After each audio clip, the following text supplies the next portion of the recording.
पुर मध्य प्रदेश की वादियों में बसा एक खूबसूरत गांव। लेकिन इस गांव में छिपे थे कुछ ऐसे भयानक रहस्य जिन्होंने उस सदी में निवास करने वाले साहसी लोगों के दिल में भी एक खौफ पैदा कर रखा था।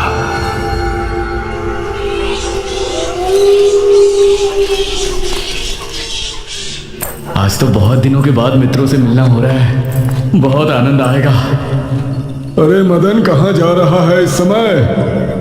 पिताजी, मेरे मित्रों से इतने दिनों बाद मिलना हो रहा है। वो सुबह होने पर वापस नगर चले जाएंगे। अरे तुझे पता नहीं क्या, आज शनिवार की रात है। आज के दिन निशिर मोलो गांव में घूमते हैं। पिताजी, चाहे निशिर मोलो आए या नरकासुर, मुझे आज मेरे मित्रों से मिलने से कोई नहीं रोक सकता। ठीक है, लेकिन ध्यान रहे, जैसे ही तुमको उनके कदमों की आहट सुनाई दे और उनका वो मंत्र जिसको वो दोहराते हुए आगे बढ़ते हैं, तो उन्हें बिना देखे किसी ऐसी जगह छिप जाना जहां से ना वो तुमको देख सके ना तुम उनको। और जब तक उनकी आवाज आना बंद ना हो जाए, उनके सामने नहीं आना। वो चार भयानक आदमी होते हैं जो अपने कंधों पर एक ताबूत को उठाए होते हैं, और अगर कोई उन्हें देख ले तो वो जिंदा नहीं बचता। मुझे पता है पिताजी, अब मैं चलता हूँ। यह कहकर मदन घर से निकल गया, लेकिन उसके पिता के चेहरे पर उसकी फिक्र साफ नजर आ रही थी। निशिर मोलो आ जाएंगे और साथ ले जाएंगे। ऐसा लगता है कि हमारे गांव के लोग अभी भी दूसरी सदी में जी रहे हैं। वो तेज तेज कदमों के साथ आगे बढ़ रहा था। कुछ देर बाद उसे जंगल की तरफ एक पगडंडी वाला रास्ता नजर आया। यहां से जाऊंगा तो जल्दी पहुंच जाऊंगा, यहीं से आगे बढ़ता हूं। बिना ज्यादा सोचे वो जंगल के अंदर बने उस पगडंडी वाले रास्ते पर आगे बढ़ गया।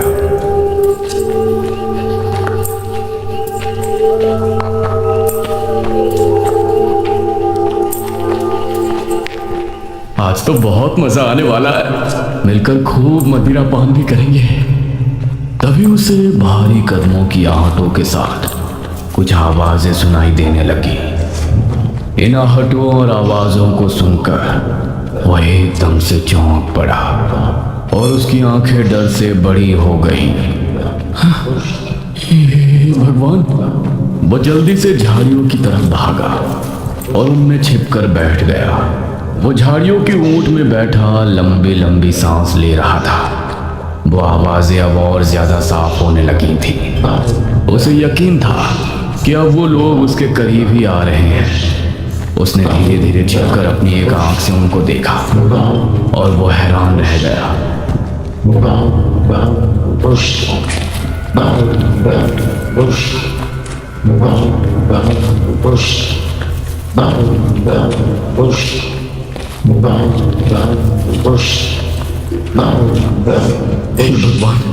मैंने इन्हें देख लिया।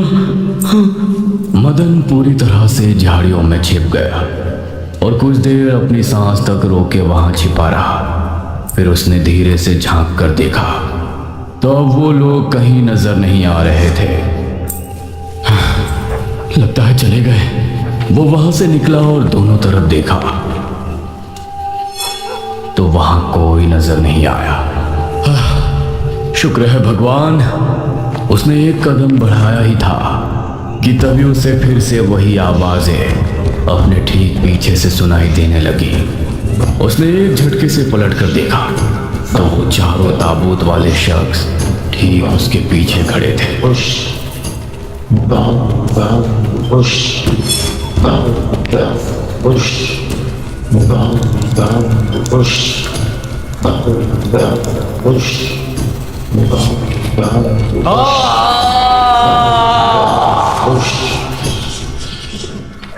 इस तरफ जब देर रात भी मदन वापस नहीं लौटा तो उसके पिता को उसकी चिंता होने लगी।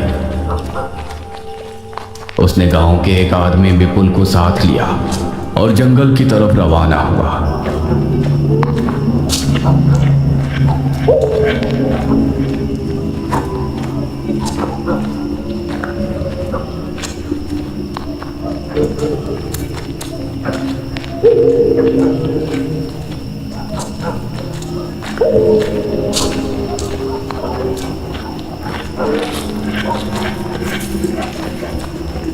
काफी देर बाद एक बरगद के पेड़ के पास जाकर उनके कदम रुक गए और आंखें खौफ से फट पड़ी। उन्होंने मदन को रहस्यमय परिस्थिति में पाया। उसके चेहरे पर डर और आंखों में खौफ ऐसा नजर आ रहा था कि जैसे उसने हादसे से पहले बहुत ही भयानक मंजर देखा हो। मदन! 400 साल बाद अंधेरा जंगल, सुनसान रास्ता, चारों तरफ सिर्फ पेड़ पौधे और कोहरा। मेघना उनके बीच अकेली खड़ी थी। कोई है? क्या यहाँ कोई है? उसने कुछ कदम आगे बढ़ाए। उसके सवाल का कोई जवाब तो उसे नहीं मिला, लेकिन कुछ टपकने की टप टप की आवाज अब उसे बराबर आ रही थी। मैं यहाँ क्या कर रही हूँ? कौन लाया है मुझे यहाँ पर? वो खुद को वहां पाकर बहुत परेशान थी। तभी उसने देखा कि कोई चीज उड़ती हुई उसी की तरफ आ रही है। वो उसे हैरानी से देखने लगी। पास आने पर पता चला कि वो कोई विशालकाय भयानक पक्षी था। बचाओ! मेघना उससे बुरी तरह से डरकर भागने लगी और वो उसका पीछा कर रहा था। मेघना ने उसे पीछे पलटकर देखा तो वो उसको पकड़ने ही वाला था, लेकिन तभी मेघना एक पेड़ से टकराई। उसने देखा कि उस पेड़ से हरे रंग का पानी टपक कर नीचे गिर रहा था। मेघना उस हरे पानी को गौर से देख रही थी। तभी अरे ओ मेघना, उठ जा यार, कब तक सोएगी? मेघना आंखें मलते हुए नींद से जागी। उसने देखा कि सुबह के 9 बज चुके थे। ओह शिट, हम तो लेट हो गए।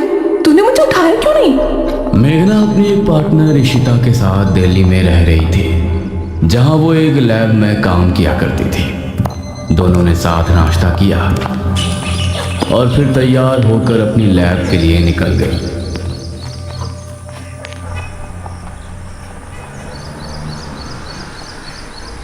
तेरा ऑमलेट खा खा कर मेरा पेट खराब हो चुका है। रोजाना कच्चा ही बनाकर दे देती है। शुक्र मना कि कच्चा भी खाने को मिल तो रहा है। तेरे भरोसे रहेंगे तो वो भी नहीं मिलने वाला। सोकर ही 9 बजे उठती है।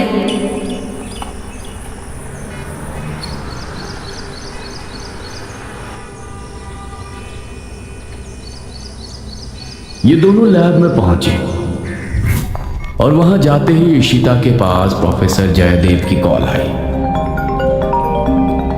तुम दोनों ने इस बार बहुत समय ले लिया है। जो एंटीडोट बनाने का काम तुमको दिया था वो पूरा करोगे या नहीं? प्रोफेसर साहब, बस ये समझ लीजिए कि काम होने ही वाला है। आप हमें 3 दिन का समय और दीजिए। ये कहकर उसने कॉल काट दिया। तो इतने दिनों से प्रोफेसर को घुमा रही है, आखिर तो ये एंटीडोट तैयार करेगी कैसे? ये सुनकर इशिता ने एक किताब निकाली।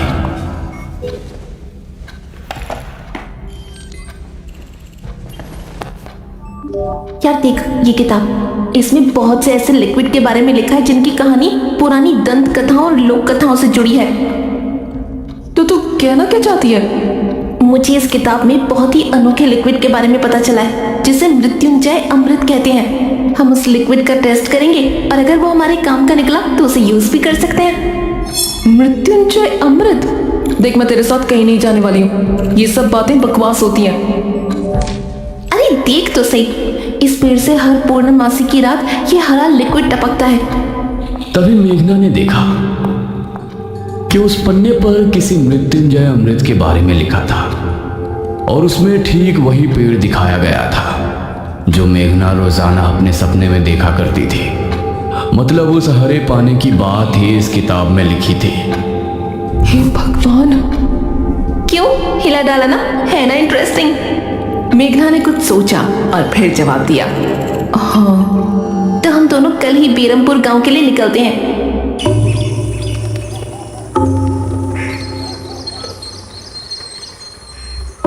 ये दोनों अगली सुबह ही बस से बेरमपुर के लिए निकल गए।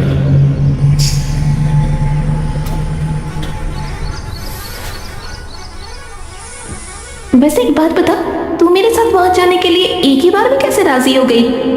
मेघना ने सच को छिपाते हुए कहा, ऐसी अनोखी चीज देखने के बाद भला कौन नहीं होगा जो इसको देखना नहीं चाहेगा?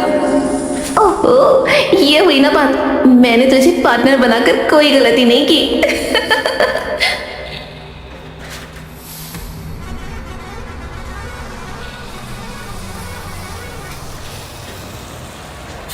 ये दोनों 5 घंटे के सफर के बाद एक जगह उतरी। इनके ठीक सामने एक बड़ा सा गेट था जिस पर नाम लिखा था बेरमपुर। इशिता और मेघना ने जैसे ही गेट के अंदर कदम रखा तो अचानक से मौसम बदला। सूरज मानो बादलों के पीछे छिप गया और एक हवा अपने साथ आंधी ले आई। अरे वाह, गांव का मौसम तो बहुत ठंडा है। इधर गांव के लोग भी अचानक बदलते मौसम को देखकर हैरान रह गए। अरे ये क्या, अभी तक तो काफी गर्मी थी, ये अचानक आंधी कहां से आ गई? मुखिया जी, लगता है बारिश भी जरूर आएगी। इधर मेघना और इशिता दोनों ही गांव की तरफ बढ़ रही थी।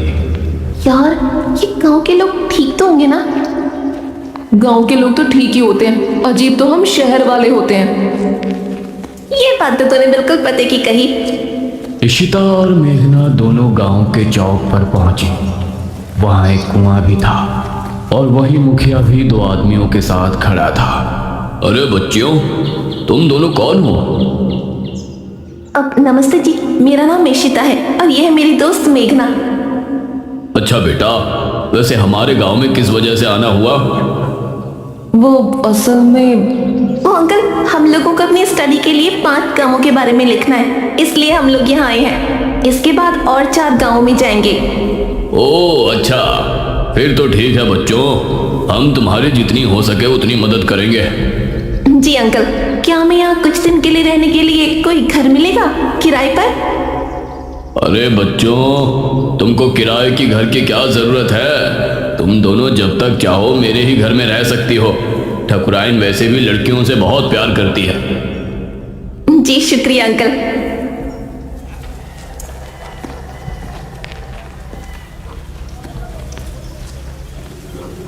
मुखिया इशिता और मेघना को अपने घर ले आया। तभी घर के मंदिर में जल रहा दीपक बुझ गया। अजी सुनती हो ठकुराइन? जी आई। ठकुराइन कमरे से बाहर आई। नमस्ते आंटी। नमस्ते बेटा। ओ जी, ये प्यारी प्यारी बच्चियां कौन है? ये दोनों शहर से अपनी पढ़ाई के सिलसिले में आई हैं। हमारे गांव के बारे में लिखना चाहती हैं। वो क्या होता है रे, वो रिसर्च करने आए हैं। तभी वहां पर एक और लड़का आया। क्या कहा? हमारे गांव पर रिसर्च? इशिता और मेघना ने उसे देखा। भला हमारे बेवकूफ गांव में आपको क्या मिल सकता है? ये सुनकर इशिता और मेघना हैरान रह गई। चुप करो अनुज, ऐसे कोई अपने गांव में बोलता है क्या? ये मेरा बेटा है अनुज। अनुज ने मेघा और इशिता की ओर देखा और उन्हें हाथ जोड़कर नमस्ते किया। नमस्ते। बेटा अनुज, जरा इन दोनों को वो खाली कमरा दिखा दो जो तुम्हारे कमरे के बराबर में है। ठीक है पिताजी। आओ देवियों। देवियों? अनुज कॉरिडोर से होते हुए उनको कमरा दिखाने ले जाने लगा। इसी समय गांव के मंदिर में बैठा पुजारी भगवान की आरती कर रहा था। तभी अचानक से दिया बुझ गया। ये संकेत तो ठीक नजर नहीं आ रहे। हे प्रभु, रक्षा करना। वैसे आप लोगों को रिसर्च करने के लिए यही गांव मिला था? अरे हम लोगों को 5 गांवों के बारे में लिखना है, तो इसीलिए जो भी गांव पास दिखा चले आए। इसके बाद और किसी गांव में जाएंगे। अच्छा, वैसे यहाँ कुछ ऐसा है जो कि रहस्यमय या ऐतिहासिक हो? हाँ है ना, एक राजमहल। राजमहल यहाँ? हाँ, 400 साल पहले जो यहाँ के राजा हुआ करते थे, उनका महल। वैसे अनुज, क्या तुम हमें उस महल में लेकर चलोगे? हाँ, तुम लोग जाना चाहोगे तो जरूर। तो ठीक है, रात को जब सब सो जाएंगे तो हमें वहां ले चलना। यह सुनकर मेघना इशिता को हैरानी से देखने लगी। रात के समय तुम लोग मजाक तो नहीं कर रहे? नहीं, हम तो चलने को तैयार हैं। तुम्हें डर लग रहा है तो बताओ। मेरा गांव है ये, मुझे क्यों डर लगेगा। ठीक है, ले चलूंगा, लेकिन पिताजी को और माँ को पता नहीं चलना चाहिए। ग्रेट, तो बताओ किस टाइम आ रहे हो? 12 बजे तक पिताजी और माँ दोनों सो जाएंगे। मैं उसी समय तुम लोगों को ले आऊंगा। हाँ सही है। ये कहकर अनुज ने उन्हें कमरे में छोड़ा और वहां से चला गया। ये क्या, हम तो उस मृत्युंजय अमृत के बारे में पता करने आए थे ना, अब हम ये राजमहल क्यों जा रहे हैं? अरे उसको सीधा पूछते तो उसे शक हो जाता ना। आज हम राजमहल चलते हैं और फिर कल उसे जंगल जाने को कहेंगे और वहां जाकर बातों ही बातों में उसे मृत्युंजय अमृत के बारे में पूछेंगे। ये सही है। इस तरफ गांव के लोग मौसम के बदलती ठंड से बहुत हैरान थे। पुजारी बार बार आसमान की तरफ देख रहा था, जहां उसे काला अंधेरा इधर उधर घूमता हुआ नजर आ रहा था। करीब 12 बजे जब मुखिया और उसकी पत्नी गहरी नींद में थे तो अनुज कमरे से निकला। अरे लगता है आ गया। इशिता ने उठकर दरवाजा खोला। हाय अनुज। तुम लोग तैयार हो? हाँ चलो, हम तो रेडी हैं। तो चलो। अनुज इनको लेकर घर से निकला और इन्होंने 2 गलियां पार कर ली थी। तुम्हारे गांव में हवा इतनी ज्यादा चलती है क्या? रोज तो नहीं चलती, लेकिन शहर की 2 लड़कियों के साथ लगता है उनके शहर का प्रदूषण भी आंधी के रूप में साथ आ गया। कुछ देर चलने के बाद ये तीनों एक बड़े से राजमहल के सामने खड़े थे, जिसे देखकर मेघना को कुछ याद आने लगा। ऐसा लगता है कि इस राजमहल को मैंने पहले कहीं देखा है। ये है राजमहल राजा सूरजभान का। वाकई में काफी आलीशान है। यह कहते हुए इशिता ने अपने कैमरे में उसकी एक फोटो ली। हमें खिड़की से अंदर जाना पड़ेगा, इसका दरवाजा सालों से जाम है। ये तीनों एक खिड़की के रास्ते राजमहल में पहुंचे और वहां की हर एक चीज मेघना को जानी पहचानी लग रही थी। इस तरफ गांव में आंधी का बहाव बढ़ने लगा था। सभी अपने अपने घरों में आराम से सो रहे थे।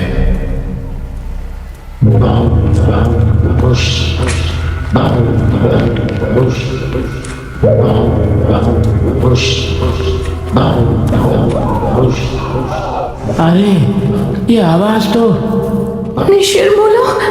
गांव के सभी लोगों के दिलों में खौफ उतर आया। उसी समय मुखिया के कमरे में गांव का पुजारी हड़बड़ाता हुआ पहुंचा। मुखिया जी उठिए। मुखिया चौंकता हुआ नींद से जागा। क्या हुआ पुजारी जी, इतनी रात में आप? गांव में निशीर मोलो की आवाज गूंज रही है, सब बहुत डरे हुए हैं। पुजारी जी, ये कैसे हो सकता है? निशीर मोलो यहाँ कैसे आ सकते हैं? वो तो कई सालों पहले सो गए थे। जरूर कुछ ऐसा हुआ है जिससे वो जाग उठे थे। हमारा मन बहुत विचलित हो रहा है। गांव के सभी लोग अपने अपने घरों में जाग चुके थे और डरे बैठे थे। यह आवाज सभी के दिलों में खौफ पैदा कर रही थी। मेघना, इशिता और अनुज तीनों इस बात से बेखबर राजमहल में घूम रहे थे। ये कैसी आवाज है? हाँ, मैंने भी सुनी। ऐसा लग रहा था कि कोई सिपाही भारी जूतों के साथ गलियारे में चहलकदमी कर रहा है, लेकिन दूर दूर तक कोई नजर नहीं आ रहा था। उसी समय गांव के 2 आदमी संपत और कप्ता जंगल की सरहद पर बैठे हुए जुआ खेल रहे थे। अरे संपत यार, चल घर चलते हैं, अब बहुत समय हो गया। ओहो, अब तू हार रहा है तो घर चलते हैं। अरे चुपचाप पूरी बाजी खेल, इससे पहले तो मैं तुझे जाने नहीं दूंगा। हाँ। यह सुनकर कप्ता फिर से उसके साथ पत्ते बांटने लगा। उन दोनों को यह आवाज सुनाई दी। तेज आंधी की हवाओं में उनकी आंखें बहुत मुश्किल से खुल रही थी। उन दोनों ने देखा कि सामने से 4 आदमी अपने कंधों पर एक ताबूत उठाए मंत्र पढ़ते हुए चले आ रहे हैं। संपत और कप्ता इससे पहले कुछ करते, वो चारों आकर उनके सामने रुक गए। हवा का रुख थोड़ा कम हुआ। वो चारों अपनी लाल चमकती आंखों से संपत और कप्ता को घूर रहे थे।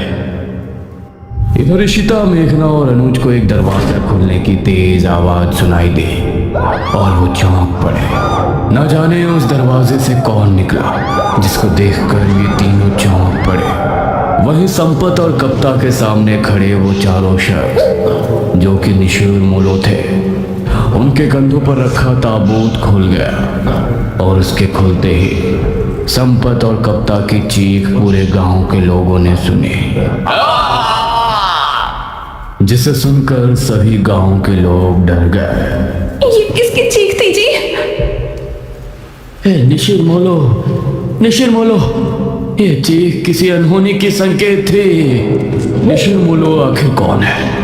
क्या है मृत्युंजय अमृत और क्या संबंध है मेघना का इन सब से? इन सभी सवालों के जवाब जानने के लिए हमारे साथ जुड़े रहिए इस कहानी के अगले भाग में भी।